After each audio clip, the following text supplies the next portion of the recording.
Stand for the flag. Pledge allegiance to the flag of the United States of America, and to the republic for which it stands, one nation, under God, indivisible, with liberty and justice for all.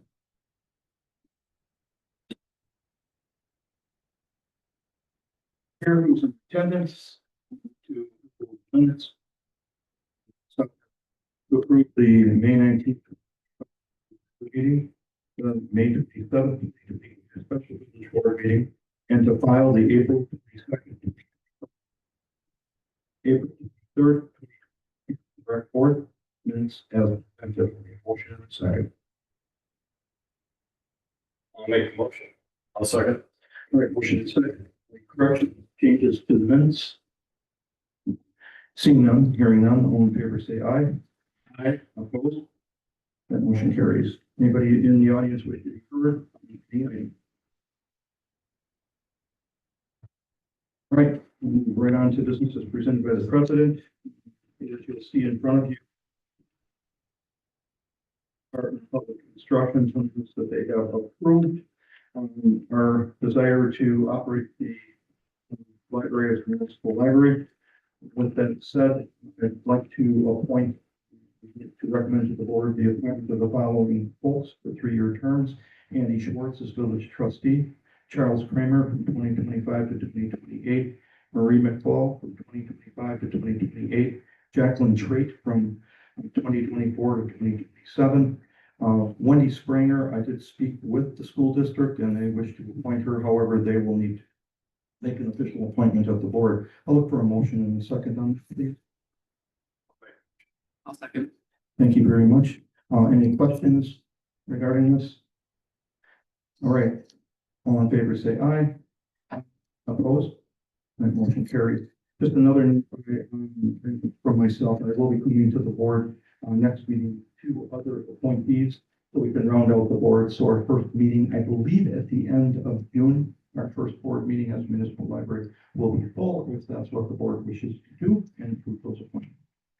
Second bit of information, just to let everybody know, I do want to thank Jessica and Sarah for attending the Mid-Moraine Municipal Association meeting last Wednesday. It's a very good meeting, well attended. We actually did see some representation from Ozaukee County, which is great. We did hear from the Municipal Association about current bills that are out there, and I think everybody has the same concerns that we do, that we're looking to see that the state assembly and state senate come together with the governor to be able to push through bills that give municipalities a little more funding or a little more meaningful funding. So again, thank you very much for attending. We'll go to next, number 6, resolution ordinance action items. Yes, thank you. In accord with the employee handbook, the village board must confirm the appointment of a department head as made by the village administrator. Before the village board this evening is a IFC that I prepared that summarized my thoughts. I switched tact in the middle of preparing the IFC and noted an attachment that was passed out hard copy this evening, which is the offer letter for Assistant Utility Director Engineer Brecken Grease to serve as acting utility director engineer, lays out the terms and conditions of a promotion in the event this evening the village board does approve that or confirm that promotion. It does, with the promotion, there comes the responsibility associated with the updated job description that the village board previously had taken action on. However, many things remain unchanged with regards to the eligibility of the Wisconsin retirement system, the longevity with the village, paid time off accrual, and the standard benefits package. However, there is an update to the annual salary in accord with the new position, with the promotion. This would fall within the just below the midpoint of pay grade 21, as was assigned to the utility director engineer position. Since joining the village in 2021, Brecken has proactively worked to continue her growth as a professional, not only through DNR training, but also leadership and management training. on her own accord. An example of the quality of Brecken's oversight of the utility is illustrated in the exemplary results of the annual Wisconsin Department of Natural Resources audits of our utility, whereby Grafton's utility has regularly received praise for their meeting and or exceeding all standards. That being said, I do strongly support and recommend the promotion of Brecken Grease into the role of utility director engineer. The action requested is for the board to confirm that promotion. To bring to table discussion, confirmation of Brecken Grease as utility director engineer for the village of Grafton. Second, please. We have two motions. That's very good. Okay. So if we have two first motions, does that come first? Yeah. Okay. Thanks. You're in your money today. And Amy. Okay. Ladies, you have first. Yeah, I'm just gonna kind of reiterate, Jesse, what we talked about, I think, earlier about, the fact that, Brecken has a lot of experience previously from another community up north. I feel that she has gone above and beyond in her job. As you said, she's proactively done some, extra education to be qualified to be in charge. I do think that, she should be up to pay grade 22. However, and I said that before, similar to the director of public works, we moved the director of public works up because that person was going to be in charge of utility. We talked about it before. You said you would like to keep that person there because they have a PE. Mhm. I understand that, but they also have less responsibility, in my opinion, because they're not in charge of the water utility. So, I am happy to support her. I am not as happy about her level, but, I will nonetheless agree. Thank you, Lisa. Anyone else speak, comments? Again, thank you, Lisa, for your comments. Second, all in favor, say aye. Opposed? Congratulations, Brecken. We look forward to a very long.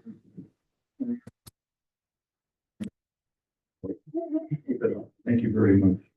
All right, let's go to the next agenda item, amended Pleasant Valley. A few weeks ago, I came forward to the village board with some really good news that we were going to get a new section of road free of charge. Unfortunately, what was unearthed during the due diligence period, follow-up due diligence period, as we worked with the township to review the design portion or the design of their portion of the road. So construction standards, in short, construction standards have changed since the original development agreement and its supplementary document, which is on the dais for the board this evening as well. Construction standards have changed. When the development agreement was originally written in 2003 and then amended in 2007, the standards called for a 4-inch layer of asphalt to be placed on a road. Standards today are 5 inches worth of asphalt. So while this project in general is being shared between the township and the developer, because the developer subdivision is now accessing onto Pleasant Valley Road, and the terms of the development agreement call for a reconstruction of Pleasant Valley Road. The development agreement, well dated, calls for 4 inches of asphalt. The developer feels strongly he is not on the hook, so to speak, or responsible for that extra inch of asphalt to meet current standards.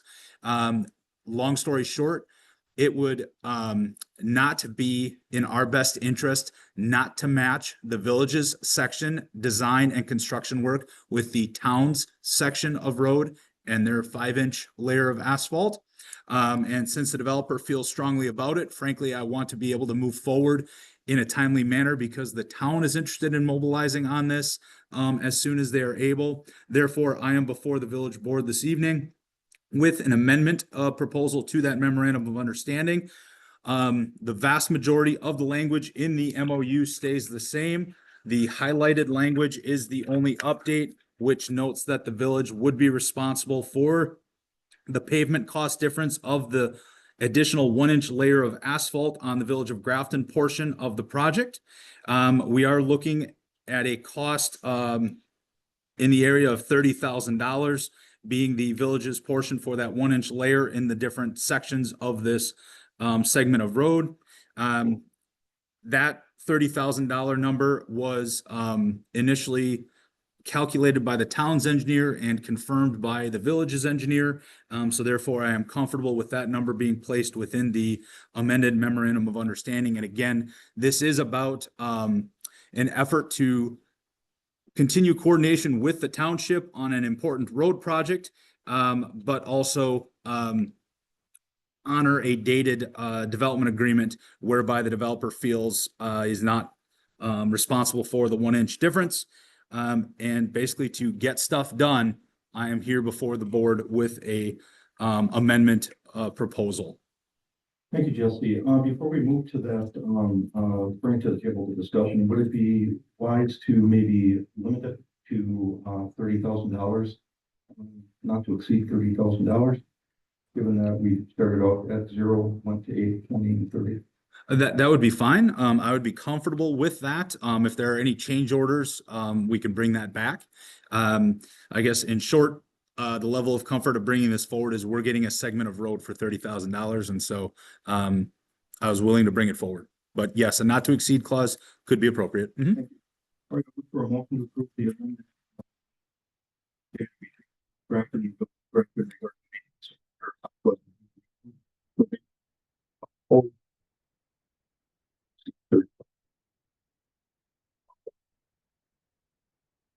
Thank you, David and Sarah. Any questions of David and Sarah? Any questions? Andy? Yes, sir.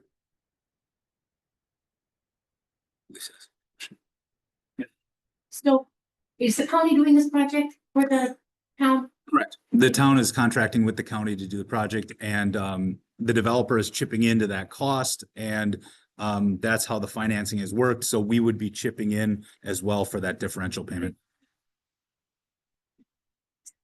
Yes, within the last week and a half. Yep. Yes.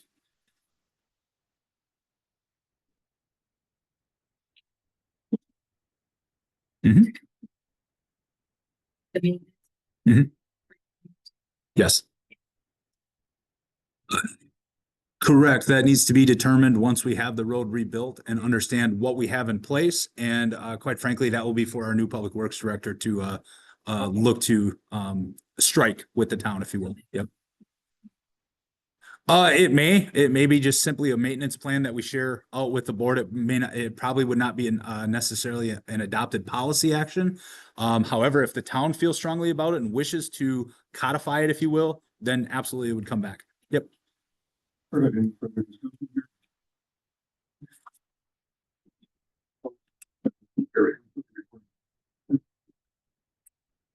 Yep. Okay, notes. Yes, please. Very good. You, station 16. Yes, the plan commission is recommending adoption of the new land unit development zone ordinance for the existing gas station at 1185 Washington Road. The new ownership group there is Station 60 LLC.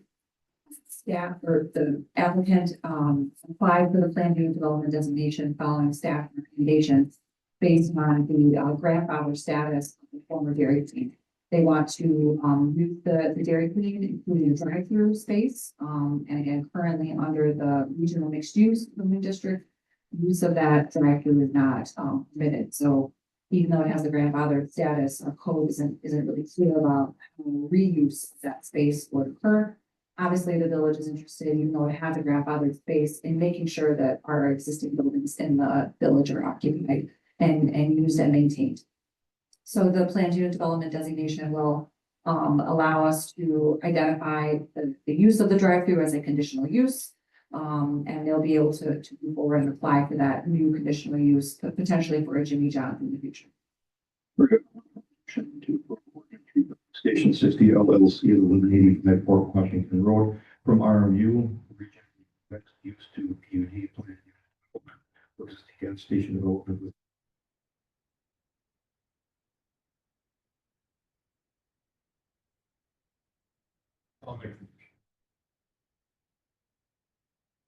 I'll second it.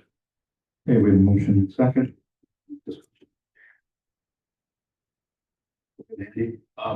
So So Jessica, if they have something that doesn't work out, so something falls through the junior, are they able to do other things with the space without coming back? Could they do tobacco store or vape shop, something like that? Would do something where they would have any other, They have to come back for any other use. So the uses are outlined in the plan of unit development. We do have some prohibited uses. I don't believe we specifically listed vape, but we did list other auto-oriented uses that are not allowed in the regional mixed use similar district. So if they wanted just to, again, yes, reuse of it for standard retail or a restaurant, they would need to come back to the plan commission. Other questions? All right. All in favor of that motion, say aye. Aye. Opposed? That motion carries. Let's go to a resolution for Hawk Ridge Landing. Yes, the plan commission is recommending approval of the first phase of Hawks Ridge Landing subdivision with 24 lots. The phase is located in the southwest corner of the subdivision and connects to Stonewall Farms. Unfortunately, earlier this year, the Department of Public Works already approved the phase 1 construction plans for this portion of the development, which did not include construction of the stub of Eagle Drive west of the Hawks Ridge Road. There was quite a bit of discussion at Plan Commission about the conditions of approval, and ultimately the conditions of approval did not include construction of the stub road. Staff continues to recommend construction of this stub road and recommends that the village board include that as a condition of approval. While the applicant did update the final plat to change the stub portion from a reservation to a dedication, which is definitely something that staff was looking for, it will still be very difficult to get a developer to construct this road if the land to the west of Hawks Ridge were to ever be annexed into the village and a development was built there, because it's not in their subdivision. And similarly, it will be difficult because the lots on both sides of the right of way will continue to probably encroach in the right of way area. So again, I think from a planning perspective, staff recommended at least one connection to the west, so that we can ensure good vehicular and pedestrian connections to future developments if they happen. So that's why that stub road, or that's why that connection was initially proposed. But now it's going to make it very difficult to actually implement and happen. Staff is also concerned about potential damage to existing streets in Stonewall Farms to the south due to construction traffic. Mr. Tillman did promise to try to reduce the level of construction traffic going through Stonewall Farms, and we appreciate that, but this will just make it more difficult, and we'll put the onus on staff to deal with complaints and deal with enforcement of that. So these are just staff comments. Thank you. As this is a resolution, we'll be looking to offer a motion in a second, and bring it to discussion. I'll offer. I'll move to approve. I'll second. All right, we will offer the motion in a second. Questions, concerns? All right, Lisa. So I was at Plan Commission and it was discussed at length for the stub, the driveway stub, with the street stub. And the vote was 4-2. Two commissioners did vote for that. And if the Public Works Committee or the Public Works Director made a mistake earlier to not include that in the agreement, then unfortunately that's on us. I don't think you can just continue to change the rules as you go along. And if somebody wants to come in to Grafton at the property of the north, then they can certainly pay for that, like other developers pay for things. So I think that we need to honor what the Plan Commission said, and that was 4-2. That meeting was left telling the developer that no, that would not be a part of the agreement. So I would ask that we would stick with that. Other comments? Andy? I have a concern about you know, the utilities interconnection into the subdivision in the event that something develops to the west of there. Technically speaking, obviously, you're going further into the town of Cedarburg. But unfortunately, how we butt up against other municipalities. I see that area to the west and northwest is an area that eventually will develop because that's where available land is that isn't cost prohibitive for us to major re-engineering with utilities. That nature, it kind of reduces our cost adding on and going that direction rather than going some other places like east or maybe northeast where we'd have to do some extensive redesign of what we already have for infrastructure. So for me, the concern is if you don't have that road stuff developed, and then more development goes in, I feel like the village will end up being on the connect and make that a connector road because the other roads will be in the subdivision in Fox Ridge as it is. Those are already kind of being. I just feel like we're gonna end up spending that money for that stub road there, and it's just gonna cost us in the future. I know at the planning commission meeting, we brought up, you know, there are other places in the village of Grafton where there are stub roads that did not develop. One of them I would direct you to, I don't remember if it's 3rd Street, 4th Street, comes north off of Beach Street, and it dead ends into the St. Paul Cemetery. And that's been that way for as long as I've lived here. So again, I just look at it and go, we do have to have planning in place. So I believe that we should be doing that now. Thank you, Andy. Any other comments? Yeah, I would agree. I was just concerned on what the plan was gonna be for the future, if we were gonna develop that. Say that after. Okay, yeah, go ahead. I just want to clarify about a point about the dedication, that that land would be notified by any property owner that they would have, that where the lot lines would be in that dedicated land for a outcutting stub at a later. I do just want to point out that that's it, that would only happen if a property owner was proactive with searching records. It's not gonna be on the plat or anything like that. I believe that was discussed by Mr. Tillman that it would be told on the sale too. Sarah? I just want to second the issues that Mr. Schwartz brought up and also that if there is an agreement that was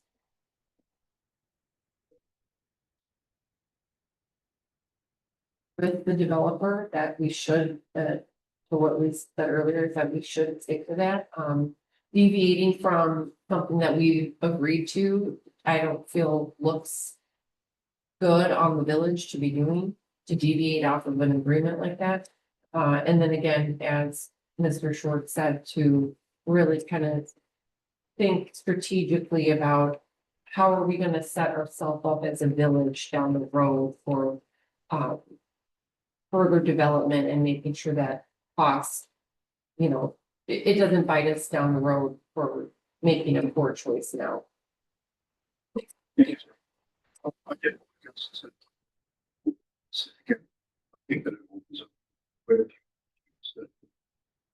some or some dedications or dedication where we don't put a road where we're supposed to put a road. It raises questions of ownership. It raises questions of maintenance. Certainly if both of those property owners decide that they really don't want to expend the energy to mow that area, it'll fall onto the village from here on out to maintain that and to keep it mowed. I understand Mr. Tillman's concerns, but for me, I will vote against this. I will open it up again to Ms. Harbeck. So, the topic of the stub is not included in the resolution. Is it, Jessica? It doesn't look like it's here. No, because it wasn't recommended by planning commission. Okay, so the recommendation is to vote for this, which does not include the stub. That's why I said it. Yes, Against this. yes, because you want the stub included. Yes, ma'am. Okay. Author. All in favor of this agreement, say nay. Aye. Opposed? Mhm. Raise the hands for nay.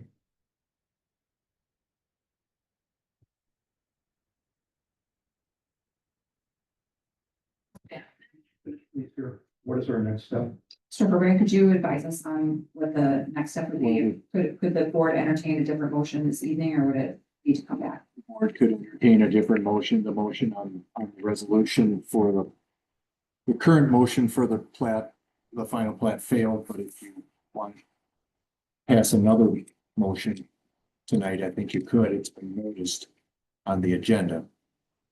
Okay, so, what I would recommend we do is to offer. That we. With the paving. Is that correct? That the. It would be something that you could do, yes. I would suggest that the wording would include the, revision of the phase one construction plans to include full construction of the Eco Drive stuff. So that's the property. Should we table this and come back with a recommendation next meeting? We could definitely do that. Entertain a motion to table that version back. Motion and second, all in favor to table, say aye. Aye. Opposed? That motion tabling carries. Let's go to amendments to zoning ordinance, Jessica. It's just a minor zoning ordinance amendment to allow optional staff review of freestanding, replacement and new garages. This is just, step to streamline the process for our residents.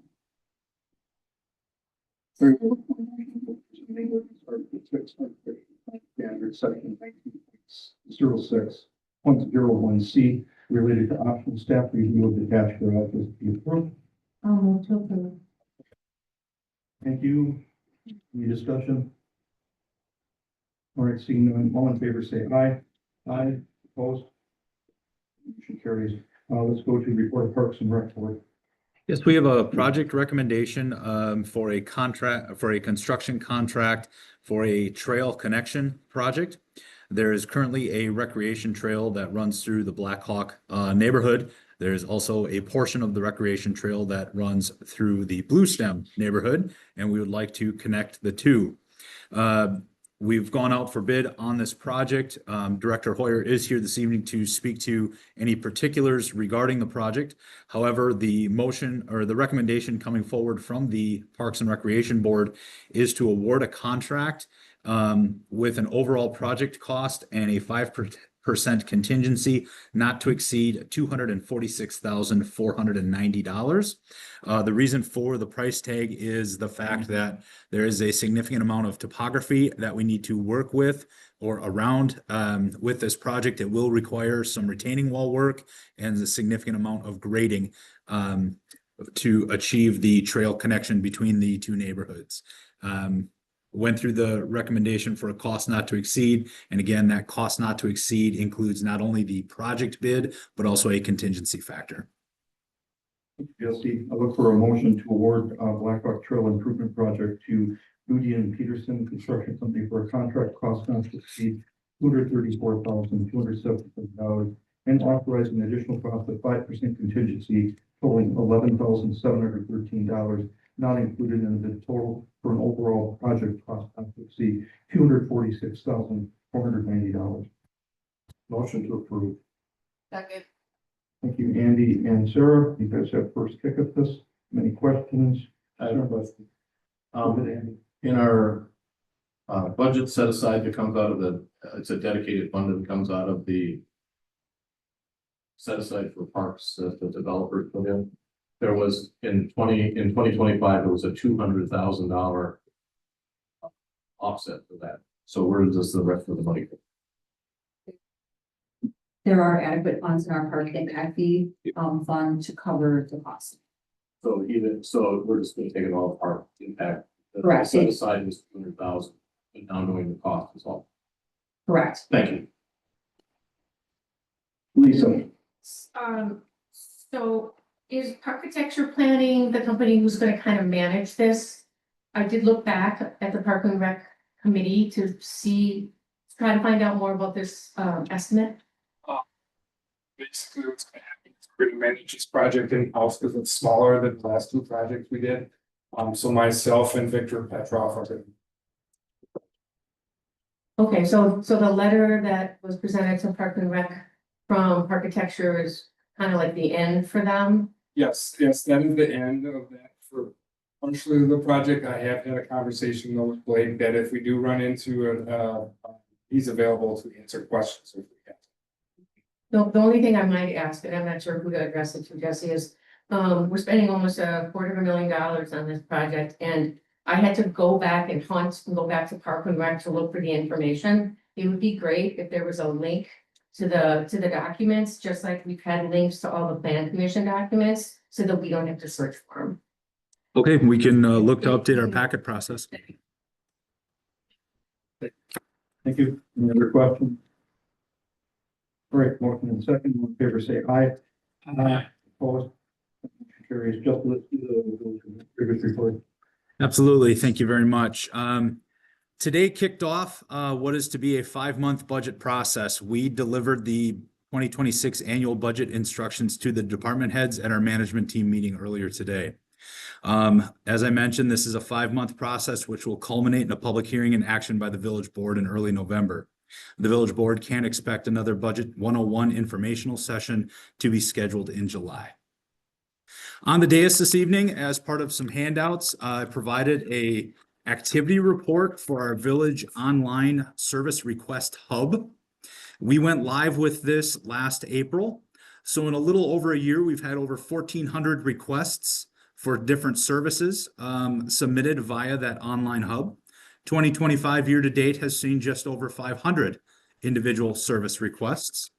You can see the majority of the online traffic is for brush pickup. However, many other items or requests are submitted via that hub as well, including some internal items as well. So long and short, very efficient and well-used amenity that the village has created, and happy to see that it is being utilized throughout the community and internally as part of our organization as well. So happy to provide that activity report for the board this evening.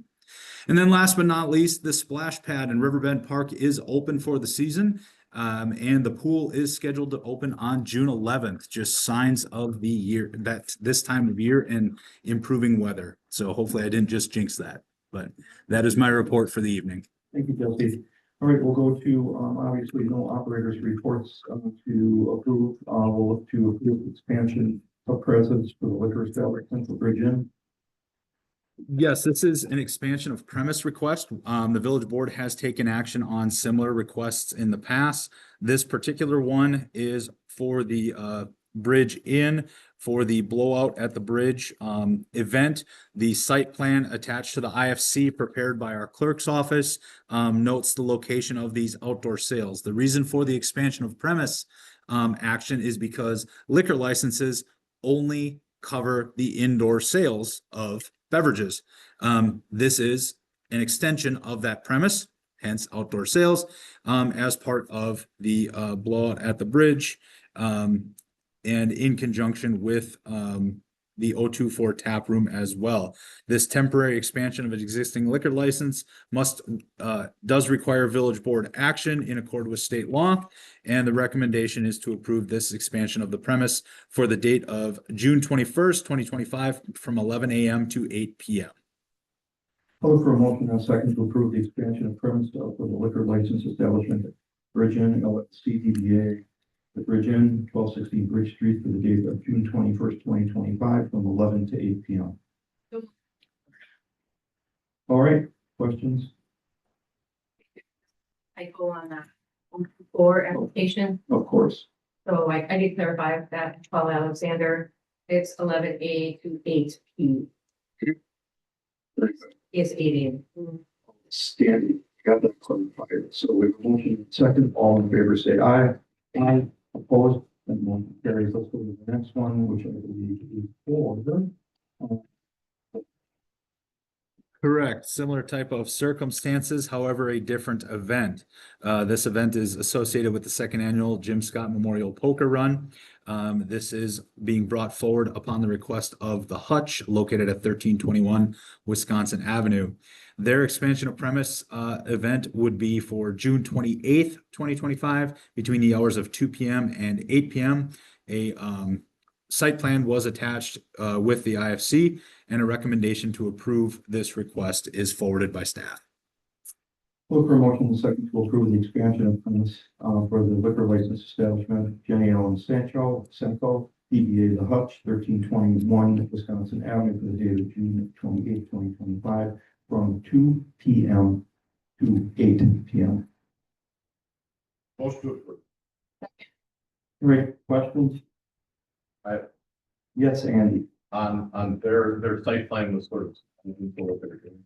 Fairly. They're just expanding basically their customer area is what they're doing. They're not planning on having any type of outdoor sales pavilion or anything like that.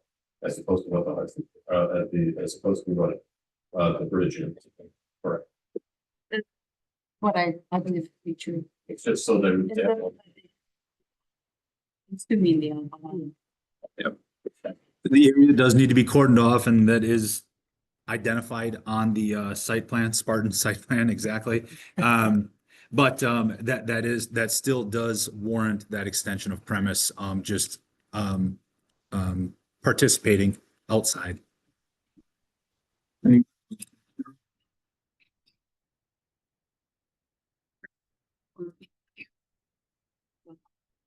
Correct. They have not.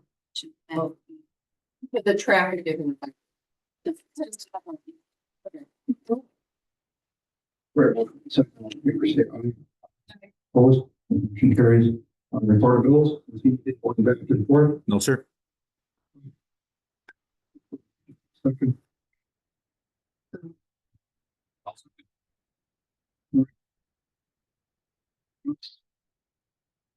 Seeing and hearing on all in favor, say aye.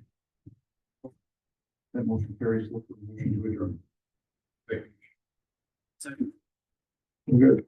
Motion and second, all in favor, say aye. Carries, we are adjourned.